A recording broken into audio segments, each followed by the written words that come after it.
नमस्कार, मैं हूं उत्तम मुखर्जी, आपका म्यूजिक इंस्ट्रक्टर। आज हम बात करने जा रहे हैं संगीत में रस की अभिव्यक्ति या संगीत में रस किसे कहते हैं। भाव को ही रस कहा जाता है और रस ही भाव होता है। भाव का विकसित रूप ही रस है। रस शब्द भारतीय संस्कृति तथा साहित्य के चरम विकास से संबंधित है। जैसे खाद्य पदार्थ में यह मधुरतम पदार्थ को घोतक है, यानी मधुरतम पदार्थ की पहचान है। और आध्यात्मिक क्षेत्र में रस का अभिप्राय होता है परमात्मा से, कि परमात्मा की प्राप्ति यानी रस की प्राप्ति। और काव्य क्षेत्र में रस का मतलब है आनंद की अनुभूति। और संगीत क्षेत्र में गानों द्वारा जो आपको आनंद प्राप्त होता है वही रस है। और नृत्य में भाव भंगिमाओं द्वारा नेत्रों की तृप्ति, यानी नेत्रों द्वारा जो आपको आनंद प्राप्त हो रहा है वो रस है। इसलिए संगीत में रस ही भाव है और भाव ही रस है। रस सिद्धांत भरत मुनि ने बनाया था। वे आनंद की अनुभूति को ही रस मानते हैं। भाव के भी प्रकार होते हैं। ये दो प्रकार के होते हैं। पहला है स्थायी भाव, दूसरा है संचारी भाव। स्थायी भाव ये धीरे धीरे बढ़ता है और लंबे समय तक हृदय में रहता है। जैसे प्रेम, घृणा तथा उत्साह, ये स्थायी भाव है।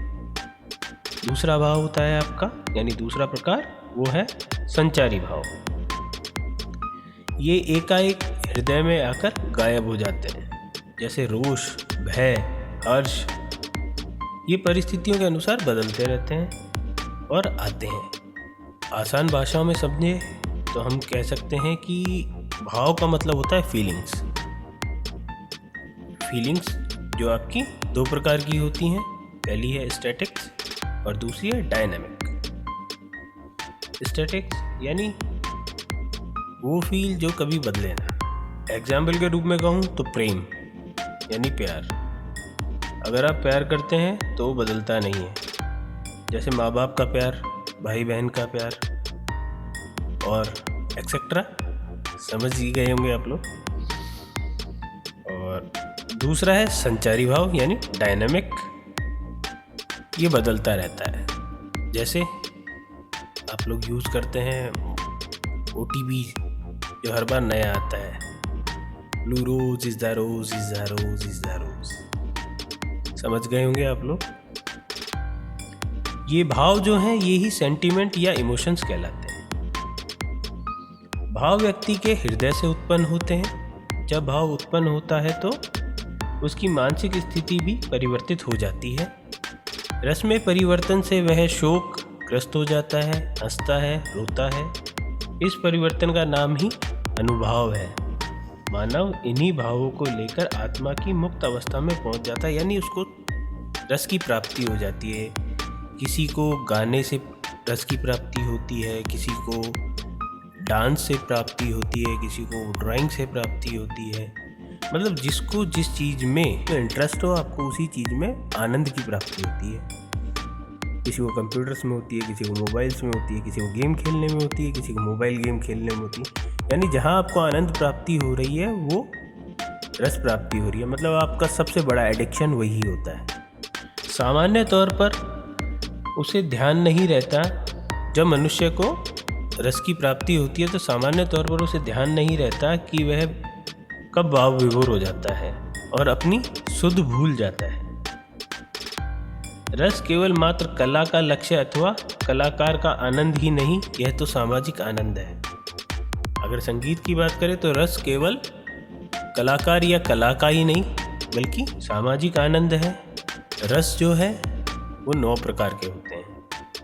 पहला होता है श्रृंगार रस, दूसरा होता है हास्य रस, तीसरा होता है करुण रस, चौथा होता है रौद्र रस, पांचवा होता है वीर रस, छठा होता है भयानक रस, सातवां होता है अद्भुत रस और आठवां होता है शांत रस और नवा होता है विभत्स रस।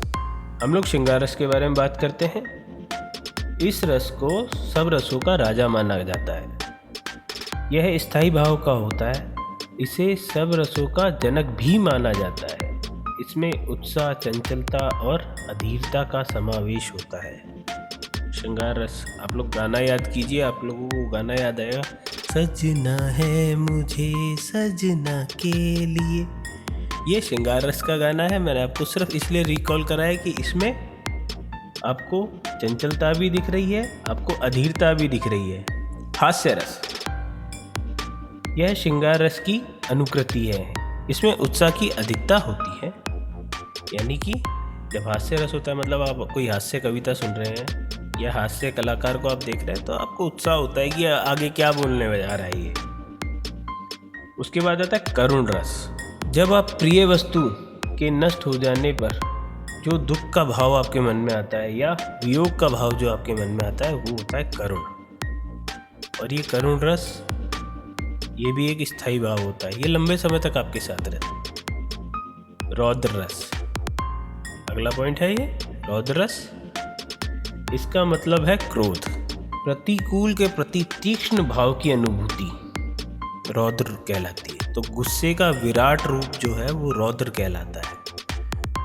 जब महादेव शिव माता सती के खोने के बाद जब क्रोधित हुए थे तो वो रौद्र रूप से हुए थे, मतलब धरती पलटने वाली थी। कहा जाता है ऐसा साहित्य में या ग्रंथों में कि पृथ्वी पलटने वाली थी, तो वो उनका रौद्र रूप था, तब उन्होंने तांडव किया था। ठीक है, रौद्र रूप मतलब क्रोध का विराट रूप, वो रौद्र कहलाता है और उसी से रौद्र रस बनता है। जब रौद्र रस की अनुभूति होती है तो आपको बाकी सारे रस शांत हो जाते हैं, क्योंकि उस समय आपका दिमाग काम करना बंद कर देता है, आप सिर्फ अपने दिल की सुनते हैं और आप क्रोधित रहते हैं। उसके बाद आता है वीर रस। ये उल्लास और जोश का प्रतीक होता है, यह संचारी भाव है। अब मैंने इसको संचारी भाव क्यों कहा, क्योंकि मोस्टली हम लोग क्या करते हैं कि वीर रस की कविताएं सुनते हैं, जब तक सुनते हैं तब तक हम में जोश रहता है और उसके बाद हम लोग भूल जाते हैं। हम लोग देशभक्ति गाना सुनते हैं, जब तक सुनते हैं तब तक हम लोगों में जोश रहता है, उसके बाद हम भूल जाते हैं।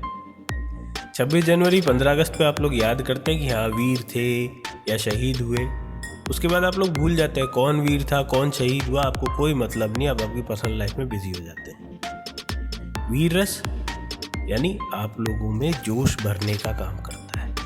ठीक है, आप लोगों के लिए ईजी वर्ड्स में बोल रहा हूँ। वीर रस सिर्फ जोश भरने के काम में आता है और जोश थोड़ी देर में ठंडा हो जाता है। ये इसलिए संचारी भाव है, यानी रिमोट। रिमोट का मतलब क्या होता है आप लोग समझिएगा। रिमोट का मतलब ये होता है कि जो बार बार बदलता रहे, जैसे आपका OTP, blue rose is the rose is the rose is the rose. उसके बाद आता है भयानक रस। अनिष्ट की आशंका से भयभीत होकर भयानक रस की उत्पत्ति होती है। यानी आप सोच लेते हैं कि ये बुरा होने वाला है, आप उसके डर से जो आपके मन में शंका रहती है, जो आपके दिल में दर्द रहता है, यानी तो वो भयानक रस की उत्पत्ति करता है।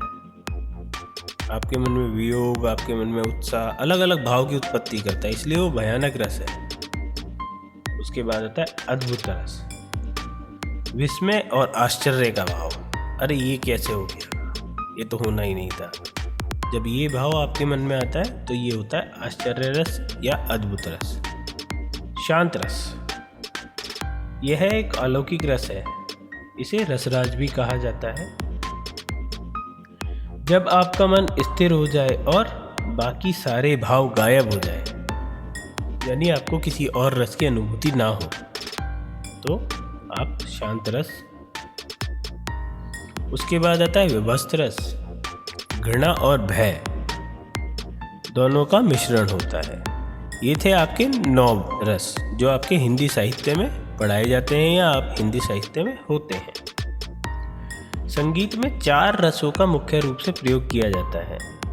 पहला है श्रृंगार रस, दूसरा है वीर रस, तीसरा है करुण रस और चौथा है शांत रस। इन चारों का प्रयोग अधिकता से किया जाता है संगीत में। याद रखिएगा, श्रृंगार रस, वीर रस, करुण रस और शांत रस, इन चारों रसों का प्रयोग संगीत में अधिकतम किया जाता है। अब संगीतों में रसों की संरचना किस प्रकार हुई है, यानी स्वरों से रस किस प्रकार से रिलेटेड हैं, ये देखिएगा। सा और रे ये वीर रस और रौद्र रस से जुड़े हुए हैं। सेकंड है रे, ये वीर, रौद्र और अद्भुत रस। गा करुण होता है।